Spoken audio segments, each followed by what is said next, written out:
Salut à toutes et à tous et bienvenue dans cette vidéo où on va théoriser sur le fait que Doctor Strange se comporte bizarrement dans les bandes annonces du film Spider-Man No Way Home et d'autres sources affirment que ce n'est pas le vrai Doctor Strange.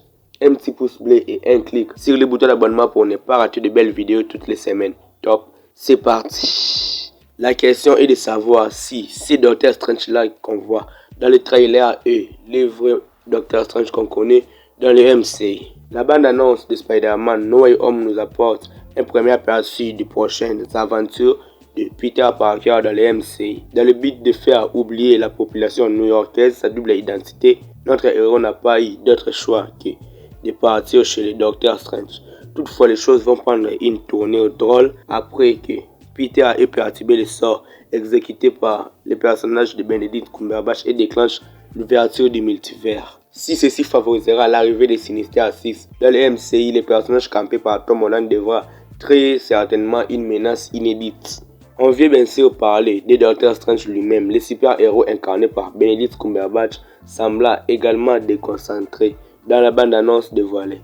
Averti par Wanda la dangerosité du sort qu'il veut faire, le sorcier suprême n'a finalement à faire que des risques et cela implique comme si le puissant super-héros n'est pas celui qu'on connaît dans le MCU.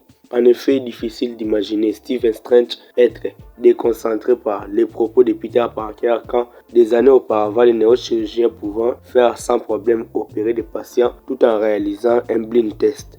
Dans le trailer, Doctor Strange dégage également une nonchalance inédite. Les personnages nous ayant davantage habitués à une personnalité plus pudique et plus sérieuse, consciente du devoir qui est le sien.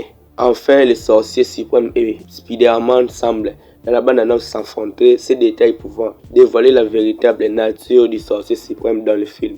Étant donné l'arrivée du multivers déclenché dans l'épisode final de Loki, il est possible que les super-héros aient été remplacés par une version alternative, celui-ci étant bien plus maléfique. Une autre théorie voudrait que Mephisto soit le principal antagoniste du film. Dans ce cas, les démons auraient pu prendre l'apparence de Stephen Strange et profiter du multivers pour organiser son arrivée.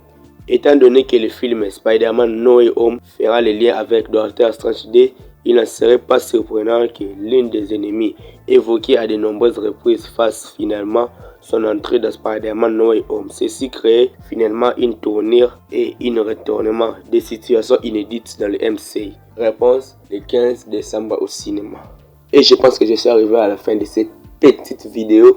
Si ça vous a plu, n'oubliez pas de liker, de vous abonner à la chaîne et de me dire ce que vous en pensez dans les commentaires du comportement de Doctor Strange. Quant à moi, je vous dis on se retrouve trop vite pour une prochaine vidéo. Ciao les amis.